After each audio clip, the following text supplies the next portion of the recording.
Hey, Bible readers, I'm Tara-Leigh Cobble, and I'm your host for the Bible Recap.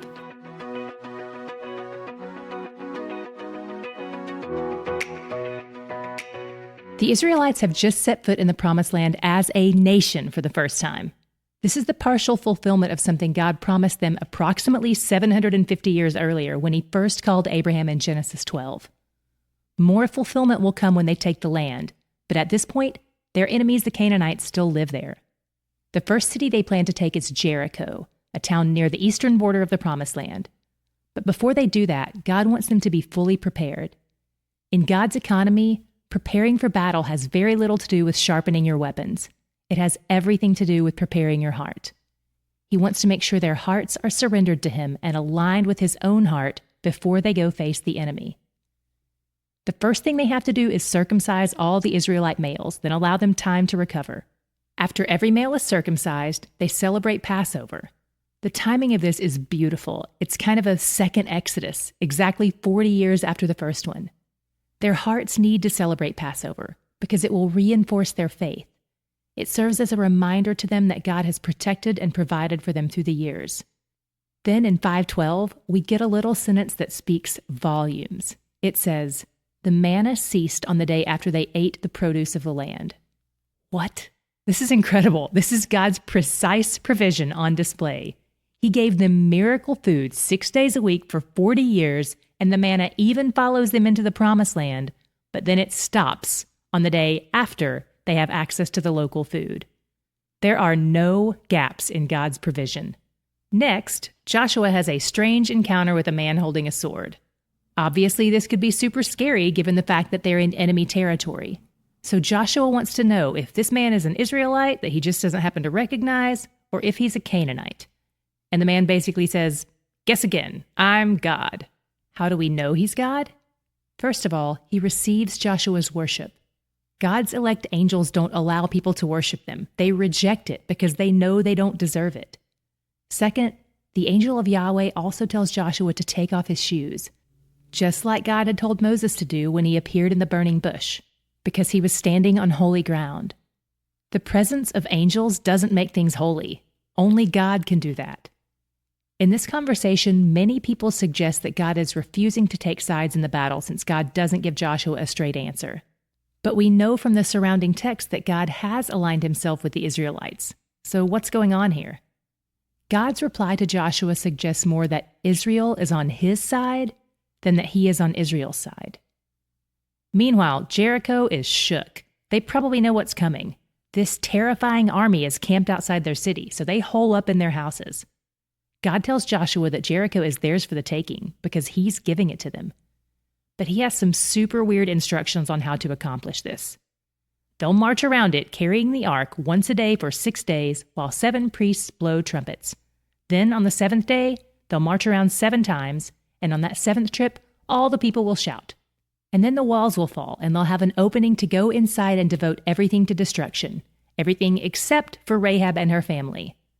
Joshua tells the 2 spies who met her that they're in charge of saving her. And it all happens just like God commanded. They defeated Jericho with exactly 0 military strategy, just by trusting and obeying God's weird commands. Joshua pronounced a curse on anyone who rebuilds Jericho, so heads up, it's been rebuilt. We'll get to that later, but just remember this curse. Another thing Joshua emphasized before they took the land was that the Israelite soldiers aren't allowed to take any plunder for themselves. Any plunder they take was supposed to be set apart and devoted to God, kind of like a first fruits offering from their first conquest in the Promised Land. So, bad news, a guy named Achan secretly took some stuff for himself. Some commentators estimate the value of this stuff to be approximately the amount a worker would earn in his entire life. Meanwhile, Joshua makes a classic leadership mistake. He's probably overconfident from their defeat of Jericho, forgetting that they won because they walked in obedience to God's commands. So he sends his people to go take over another city, but without consulting God first. So the Israelites go to take over the city of Ai, and not only did the Israelites lose, but about 36 men died in the process. Joshua is overcome with grief, and he begins to doubt God, thinking God had betrayed them. He appeals to God in much the same way Moses used to when they were in trouble. But God points the finger back at the Israelites, all of them. Since God views the Israelites as a unit, One man's sin has impacted the whole. Achan is personally responsible for his spiritual adultery, but the whole community is affected.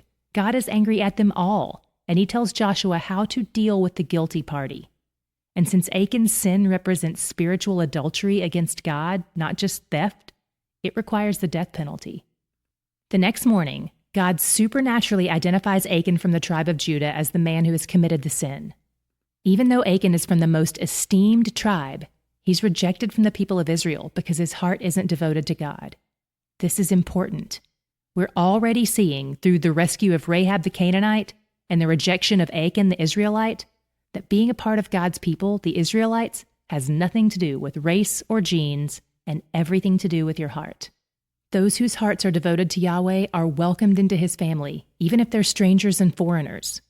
And those whose hearts reject Yahweh, even if they're Israelites by birth, are not counted among his people. God's family is made up of people with new hearts, not similar DNA. Achan and his family are stoned for his adultery. And because Deuteronomy 24:16 tells us that children aren't to be put to death for their father's sins, it seems to indicate that his family may have played a role in his sin or in concealing it. God takes this stuff seriously. After all this happens, God commands them to try again at defeating Ai, because this time they'll win. And this time, he says they can take the plunder. How ironic is that for Achan? If only he had waited. Using a clever military strategy, they defeat the city, keep its livestock and plunder for themselves, then set it on fire. And again, it's important for us to remember that when they destroy these cities, it's serving the purpose of God's judgment on its inhabitants for their wickedness, as well as providing the promised land for the Israelites. After the battle, Joshua builds an altar to God and follows the instructions God gave them back in Deuteronomy 11, speaking the curses from Mount Ebal and the blessings from Mount Gerizim. Then Joshua renews the covenant with the people by reading it to them aloud. We covered a lot of ground today, so where did you see your God shot? Mine was as they were taking their first 6 trips around the city of Jericho. They'd get up, make their circle, a few of them would blow some trumpets, then they'd go back to their camp and do it all over again the next day. All this walking around seems like such a waste of time. If I were in that army, I would probably be like, what is the point of this? We're accomplishing nothing. Maybe if we're honest, we feel like that some days in our reading plan, or in prayer, or in Sabbath, or fill in the blank. But God's doing something. Sometimes what God does in our hearts through obedience is beyond our capacity to understand. Sometimes he's teaching us to trust him for the outcome instead of trying to achieve it on our own. He is at work, even on the so-called nothing days, when obedience feels like we're just walking in circles. You've probably already seen evidence that your obedience to him is him at work in your life, drawing you nearer to him. It's the best place to be, even when we don't fully understand, because he's where the joy is. Each month, we offer special bonus content to those of you who are a part of our Patreon community. This month, we've got a resource with details on accountability. It's so wise to invite someone to speak truth into your life, someone you share things with and you give permission to ask you the hard questions. And hopefully it's someone you can do the same thing for. You can check out today's show notes for a link to our Patreon so you don't miss out on this resource, or visit the Patreon link on our website, thebiblerecap.com. The Bible Recap is brought to you by D Group, discipleship and Bible study groups that meet in homes and churches around the world each week.